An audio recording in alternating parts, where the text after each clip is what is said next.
और आइए इस वक्त आपको सीधे लिए चलते हैं। मुख्य सचिव आमिर सुबहानी प्रेस कॉन्फ्रेंस कर रहे हैं। इसमें शिक्षा विभाग के अपर मुख्य सचिव के पाठक भी मौजूद हैं। आइए सीधे चलते हैं। की नियुक्ति के लिए वर्ष 1994 में, फिर वर्ष 1999 में और वर्ष 2000 में बिहार लोक सेवा आयोग ने इसी पद के लिए, शिक्षक के लिए परीक्षा ली थी। और तब भी यही नियम था उस परीक्षाओं में भी कि देश के किसी भी भाग का नागरिक परीक्षा में भाग ले सकता है और चयनित हो सकता है। और इसके आलोक में ही पहले चयन हुआ है।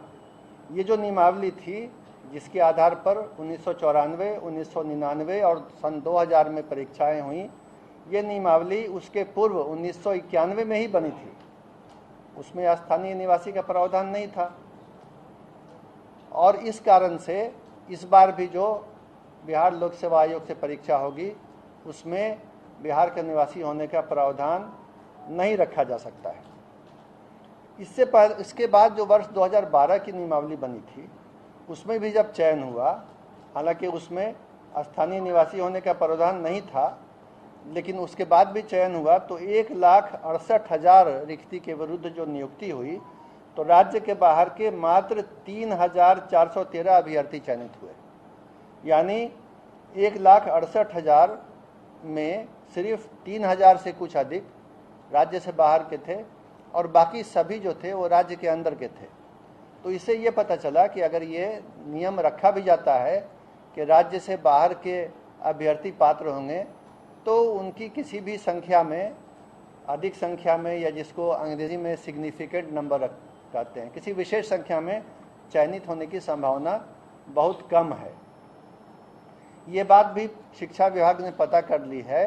अन्य राज्यों में, पड़ोसी राज्य सहित, उत्तर प्रदेश सहित किसी भी राज्य में अभी तक ऐसे किसी नियम की जानकारी नहीं मिली है जिसमें उसी राज्य के व्यक्ति पात्र हों, दूसरे राज्य के पात्र नहीं हों। ऐसी बात नहीं है। इस नियम के अंतर्गत बिहार के भी जो निवासी हैं वो उन राज्यों में पात्र हैं, अन्य राज्यों के निवासी भी उन राज्यों में पात्र हैं। अन्य राज्यों में भी यही स्थिति है कि स्थानीय राज्य का निवासी होने की शर्त नहीं है। इसके अलावा ये बात भी विचारणीय है कि 50% रिक्तियां आरक्षित रहती हैं। आरक्षण का नियम स्पष्ट है। जो आरक्षण का अधिनियम बिहार में है सभी सेवाओं में लागू है कि आरक्षण का लाभ, आरक्षण के आधार पर चयनित होने का लाभ केवल और केवल राज्य के अंदर के निवासी को ही मिलता है। ये आरक्षण का नियम है, ये शिक्षक नियमावली में नहीं है, ध्यान देंगे। तो ऐसे भी चूंकि आरक्षण में ये नियम है और इस बार भी लागू होगा कि बिहार राज्य के अंदर के जो लोग हैं उन्हीं को आरक्षण का लाभ मिलेगा, तो 50% रिक्तियों पर तो आरक्षण के कारण बिहार के ही लोग चयनित होंगे। और बाकी पर जैसा मैंने बताया, पिछली बार का भी अनुभव है कि बहुत ही नाम मात्र को ही बाहर के लोग चयनित होते हैं। स्थानीय निवासियों को कोई उससे विशेष घाटा या नुकसान नहीं होता है। और अंत में ये बात समझने की है कि जिस तरह हम लोगों ने ओपन किया है कि देश का कोई भी नागरिक यहाँ अप्लाई कर सकता है, यही दूसरे राज्यों में भी है। तो अगर विभिन्न राज्य इस तरह के नियम बनाने लगेंगे, हालांकि वो विधि सम्मत नहीं होगा, लेकिन अगर बनाने लगेंगे कि उसी राज्य के लोग अप्लाई करें, तो जाहिर है बिहार के भी जो युवक हैं, युवतियां हैं, जो अभ्यर्थी हैं, जो दूसरे राज्यों में नौकरी के लिए अप्लाई कर रहे हैं, चयनित हो रहे हैं, काम कर रहे हैं, उनके भी अवसर समाप्त हो जाएंगे। तो इसमें तो बिहार का भी घाटा है। अगर देखा देखी सभी राज्यों ने ये करना शुरू किया तो अवसर कम हो जाएंगे बिहार के अभ्यर्थियों के लिए भी। तो कुल मिला के ये किसी के हित में भी नहीं होगा। और ये सरकार ने सभी विधिक पहलुओं की जांच करके, कानूनी पहलू को समझ के, बहुत सोच विचार करके ये नियम बनाया है कि बिहार राज्य सहित पूरे देश के लोग अप्लाई कर सकते हैं। हालांकि संभावना यही है कि अधिकांश या लगभग सभी बिहार राज्य के ही अभ्यर्थी होंगे और चयनित भी वही होंगे।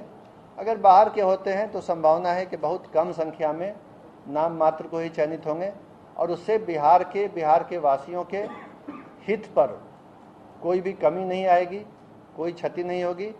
और ऐसे तो आप समझ ही सकते हैं कि बिहार लोक सेवा आयोग के माध्यम से मेरिट के आधार पर अच्छे शिक्षकों का चयन होगा, जिससे राज्य की शिक्षा व्यवस्था पहले से भी और बेहतर हो जाएगी और इसी परिणाम की ओर राज्य सरकार अग्रसर है और बिहार लोक सेवा आयोग के माध्यम से यह चयन होने जा रहा है।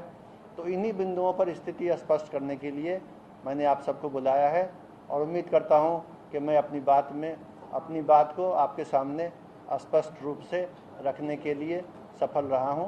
धन्यवाद। इस चीज को सर आप भी मानते हैं कि बिहार में साइंस और मैथ के जो जानकार युवा हैं, चाहे शिक्षक हैं, वो कम है? इस चीज को आप भी मानते हैं? नहीं, ऐसा मैं नहीं मानता। बिहार के हर स्कूल में, हर इंटर कॉलेज में, हर कॉलेज में साइंस और मैथ की पढ़ाई है।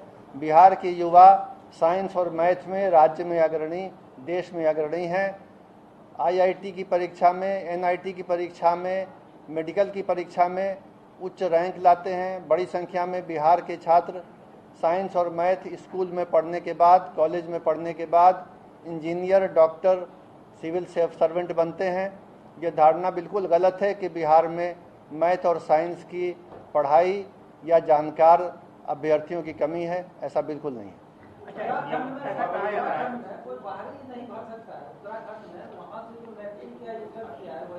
मैंने आपको संविधान के अनुच्छेद 16, आर्टिकल 16 को पढ़ के सुना दिया, मैं दोबारा पढ़ के सुना देता हूँ। राज्य के अधीन किसी नियोजन या पद के संबंध में केवल धर्म, मूल वंश आदि, आगे लिखते हैं, निवास या जन्म स्थान या इनमें से किसी के आधार पर न तो कोई नागरिक अपात्र होगा और न उससे विभेद किया जाएगा।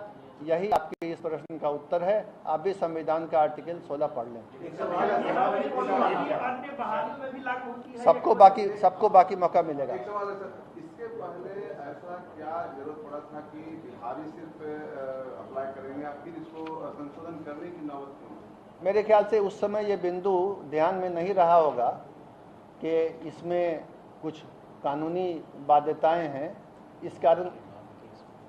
हाँ, और इस बारे में 1 दर्जन के करीब रीट याचिकाएं हाई कोर्ट में दायर हो चुकी हैं, जिसमें जवाब लगाने में कठिनाई है, क्योंकि ये संविधान के धारा के विरुद्ध जा रहा है, इसलिए सुधार आवश्यक था। जी, एक चीज पूछा था कि कहा जाता है कि 2012 में जो भर्ती हुई थी वो ऑफलाइन माध्यम से हुई थी, इसलिए बाहर से कम आवेदक आए, और अभी तो ऑनलाइन हो रही है, इसलिए ज्यादा आवेदक आने। वो तो जब आवेदन आएंगे तब पता चलेगा, उसको पहले से नहीं तय किया जा सकता है। आवेदन आएंगे तब पता चलेगा। एक सवाल ये है कि आपने अब जो है पूरे भारत के अभ्यर्थियों को मौका दिया है, 12 जुलाई तक आखिरी तारीख है, तो क्या इस तारीख को आप लोग एक्सटेंड करेंगे या फिर यही तारीख रहेगी? ये बिहार लोक सेवा आयोग ने विज्ञापन निकाला है, इस पर बिहार लोक सेवा आयोग ही जवाब दे सकते हैं। महिला आरक्षण सर 35% जो दिया गया है सर, तो क्या वो बिहार की ही महिलाओं की होगा या फिर वो ओपन रहेगा? महिला आरक्षण के बारे में पहले से विधिक परामर्श है, सरकार की नीति है कि महिला आरक्षण में राज्य के अंदर होने की शर्त नहीं है, क्योंकि जो आरक्षण दिया जाता है वो वीकर सेक्शंस वाला जो आरक्षण है, कमजोर वर्ग वाला, जिसमें अनुसूचित जाति, जनजाति, पिछड़ा वर्ग, अति पिछड़ा वर्ग, इसको कहते हैं वर्टिकल रिजर्वेशन। ये वीकर सेक्शन वाला है, इसमें राज्य के अंदर की शर्त होती है। महिला वाला जो है वो क्षैतिज आरक्षण है, horizontal reservation with in reservation, उसमें राज्य के अंदर होने की शर्त नहीं है। पीछे कैबिनेट में इसको लाने की क्यों जरूरत पड़ी जब पहले से आम था? बीच में ये कैबिनेट, ये जो नई नियमावली थी वो कैबिनेट से पास हुई थी। पहले जो नियमावली कैबिनेट से पास होती है उसमें कोई भी संशोधन करने के लिए कैबिनेट से ही फिर दोबारा अनुमोदन लेना पड़ता है।